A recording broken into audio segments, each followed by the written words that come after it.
Hello, my name is Phil. Welcome to Players in Exile. Today I'm going to bring you news from Gen Con. Not only have we had announcements about the new starter set, which I'm going to be talking about first, but we've also got another box set on the way. So it's not just one, but two box sets. One thing I possibly naively didn't realise is that the Octarius box set that we've all bought was a limited edition, much like Indomitus and Dominion, which I've got set over there. You can't see them, but they're just over there on a cupboard. So much like Indomitus and Dominion, once Octarius sells out, if you want to learn to play Kill Team, they're releasing a starter set for you. And the starter set is basically a cut down set of Octarius.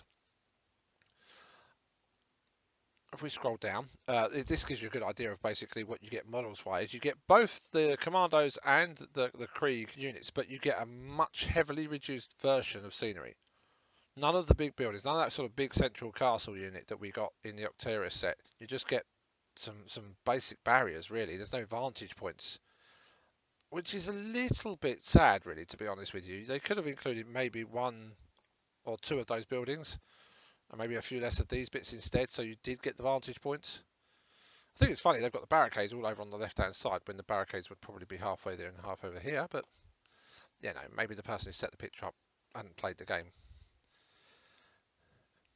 You also get the tokens, you get a recruit edition book, and you get the core rules. What you don't get is you don't get the card packs, the tactical card packs. So I'm assuming the recruit edition has a slightly simplified way to play the game to introduce to the rules before you get into the more complex version and have to buy the card packs and go from there. Here's your models. We're all familiar with those. Your Commandos and your Death Corps of Krieg. They're also coming out in their own boxes. So if you want more plastic guardsmen, more veteran plastic guardsmen, they're going to be in their own box. Their own Kill Team branded box. Veteran guardsmen and commandos. Glass Half Dead very rightly pointed out that these coming in their own branded boxes means that Games Workshop is really heavily investing in Kill Team. In the same way as it does, say, as in 40k and in as AOS, and maybe a little bit like Necromunda, but not so much. You're getting boxes of troops that you're probably going to want to use if you ever move up to the bigger game in their own Kill Team branded boxes. You want to buy your Guardsman for 40k, you need to buy a Kill Team box. And then maybe you'll think, oh, well, if I've got these, I can play Kill Team. I think that's the way it works. I've also seen two differing opinions on the starter set. On the one hand, you've got Curious that says, well, we've all just spent a lot of money on Octarius and now they're releasing a starter set. Maybe that's a kick in the nuts for people who didn't necessarily want everything that's in the Octarius box and could have waited for the starter set. And this is true. And on the other hand, you've got Glass Half Dead who says that this is a huge indication of Games Workshop's commitment to Kill Team, in that they have used the same release mechanisms that they used for AOS and 40k, which are their two biggest games without doubt. They've now used it for Kill Team as well. We had the Octarius box set, and now we're going to get a starter set. I don't know where I sit between those two. I kind of wish that we had two starter sets, one a bit like this, and one a bit more like the top end starter sets that you get both for AOS and for 40k, where there's a bit more scenery involved and you've got similar sorts of numbers of troops, and it's a more fully fleshed version of the game. You can literally buy that starter set and have a full-on proper game of 40k. Okay, it's a very low point total, but you can still do that. This seems to be a middle ground. So that's my opinion on that. I wanted another box set. I'm going to cry. It's interesting. The price point will be interesting. So the Elite Edition of Warhammer 40k comes with 3 bikes, a fair number of Necrons, measuring sticks, dice, a mat which isn't a board, and some rules, and that's £65. The top edition, which is the Command Edition, which comes with some quite nice scenery and similar numbers of figures, slightly different character units if I remember rightly. And you also get a core rulebook, and and that's 105. So the question is, where will this sit? We haven't got a picture of just the box with everything in it. You get 20 troops, you get some scenery, but not as much scenery as the Command Edition. That's for sure. That's far better scenery. Let's be honest. You get 2 books, you get templates. It doesn't say anything about dice and measuring sticks, but you want to hope that you'll get your dice and your measuring sticks. It has to be a given. Price, don't know. I'm earning a lot because I'm thinking it's got to be somewhere between the Elite and the Command Editions. So I think you're probably looking at about £80. Boxes, 35 quid each, I think. So that's part 1 of the breaking news for Kill Team. We have a starter set. Part 2 is we're also getting another box set featuring Pathfinders, Tower Pathfinders, and Sisters of Battle Novitiates. I'll tell you my thoughts on the Novitiates in a bit. It's called Chalnath. Chalnath? I don't know. I don't think Kirioth knew either. And in it, I understand from reading all the blurb, you get a brand new, all new set of battle sisters called Novitiates. They're basically battle sisters in training. So they're the same as your 40k Space Marine Scouts, only they look a damn sight better, I have to admit. And then you get Pathfinder team, which is that's a bit close in, but you get a Pathfinder team, which is the same Pathfinder box we've had already, but with an upgrade sprue, which I think gives you lots of extra accoutrements and new heads and new other bits and bobs.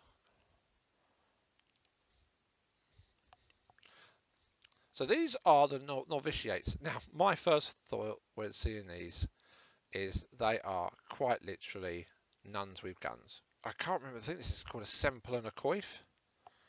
Probably got that wrong now. But you have effectively, they are wearing the same sort of accoutrement you would expect from a nun on their head. They're wearing a little bit of body armour. And then it looks like they're wearing denim jeans and knee-high boots. I may be wrong, but that really does look like the effect that they've gone for with this paint. It looks like denim jeans, knee-high boots to me.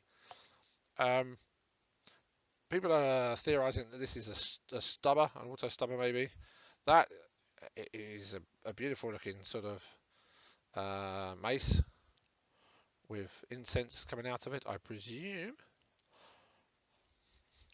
Oh yes, please, mistress, I've been bad. Nuns with guns with electro whips. That's something awesome. Let's be honest. I'm assuming that they've got range. They're gonna have what? Would it be triangle? Is triangle 3 inches? 3-inch range maybe? This looks like your battle medic nun, and I can't remember what they called it. There's something beginning with in. I think I'm not the greatest with the terms of 40k, to be perfectly honest with you. Obviously, a zealot of some kind. I'd really like that model actually. I really do. Think it's just great in so many ways. The little Vox box, dagger and power sword. A nice little grenade with its ring pull there on her belt. I don't know the ranks of Sisters of Battle, but she looks like she could walk straight into a 40k army as a character. Bit like a Primaris Lieutenant, really, isn't she? Equivalent thereof, Canoness, or I don't know what I call it. Generally, I shouldn't guess. But she's got a rather lovely looking power sword, and she's got a plasma pistol quite clearly there, and she's in her full power armor, so she's obviously in charge of whipping these other girls into shape. There's a double-handed chainsword there, and it makes me wonder if that's going to have special rules that are better than a single-handed chainsword. Because otherwise, why would you want to use that over a power sword? It's got to have some kind of special rules involved, and that's the thing about Kill Team, is that they can just add those special keywords to special weapons. and just make it ever so slightly different, which is yeah, let's be honest, quite exciting. Icon bearer. A lot of armies get icon bearers. I can't remember the name of the single-use bolter pistol with the crossbow attachment, and that looks genuinely like a Crozarius. I'm looking at my Primaris one at the moment. One of those things that he's wielding. My chaplain. Can't remember what it's called, but it generally looks exactly the same as one of those with a slightly different head. I see people borrowing that and put it on their chaplains. What else we got here? Oh, we're back to the start. Oh, that chalice is awesome as well. The way they've painted the writing on that is just fantastic. I could never paint that fine. Genuinely never paint that fine. In fact, I use a pen to do my writing. A 0.05mm acrylic pen, I think it is. So they're your nuns with guns. Your sisters of battle novitiates. Now I've said they look like jeans and knee-high boots. I bet you can't get that out of your mind. And then we have our Pathfinders. No, I don't know how much of this is new. Again, I don't collect Tau either, so they do look cool to me. There's a nice bit, actually, if we go back here, he's got a lovely bit of scarring on his face that's been very nicely picked out by the artist. It looks like he's perhaps reloading. I don't know. This looks like a slight variation of the same weapon he's got there, so I don't know quite what the difference is there. He's chucking a grade, obviously, but obviously just Pathfinders again. There's your sniper. I don't know how much of that new is. I presume he's just from the same box. It's a drone operator. Again, that's a slight variation of the same weapon we keep seeing, so I don't know what that variation is. Tau players are probably sitting there screaming at the screen if they're watching this, but sorry, don't do Tau. Yet. 3 armies is enough for the moment. Thank you. Drones. Love the look of the drones. We're back to the commander. And just another Pathfinder. Great looking TAC Ops team, well painted, well put together. The models look great to me. I don't know if we need any new Pathfinders or modifications to the Pathfinders, but I'm sure the Tau players out there will welcome any extras, just like any group of players would. And now we get to the extra bit, which I don't think I picked up on from anyone else that has done a video about this box set. It comes with scenery. So it comes with that particular set of scenery, which I'm trying to place. It looks new, but it looks like the same scenery we got in 8th edition 40k. It looks like you can stack stuff on top of each other. Oh, in fact, we got in the original Kill Team box, but it's different. The bottoms, I swear, are different. That's where I got this scenery from, didn't I? I got it from the original Kill Team box. It looks like a modification of that, and I wonder whether it's compatible with it, because it certainly looks like it'll sit on top of it. But yeah, I'm not sure. Do we get the board? So inside the box, you'll find a rules manual that includes 9 new missions covering everything from broadcasting propaganda to launching missions. Also contains expanded rules for both squads of the box, a whole host of bespoke strategic deploys, battle lines, and more. Like we saw with the 2 factions victorious. But okay, so we get the rule book. So where does it say?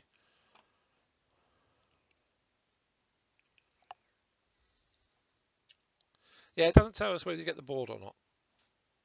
But you definitely get the scenery, and you definitely get all the miniatures, and you get the new book. Whether you'll be able to get the book separately, I don't know. But again, I think this is really, really exciting. And I think this shows that what they want to do with Kill Team is really go out and all out and produce a lot of extra box sets, extra models, extra rules. They're really going quite heavily to town with it.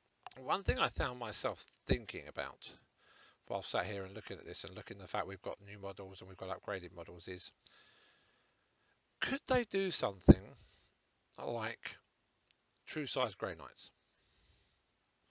So we've had a recent box set of Grey Knights, and I suppose that would have been the perfect place for them to do it, but in which we got a new character figure, or a revamped character figure. And he was done true size, which meant the other Grey Knights and my Grey Knights that I used that surround him all look wrong. They've all got stunted bodies, and this would be the perfect way for them to release a new sprue with true size Grey Knights.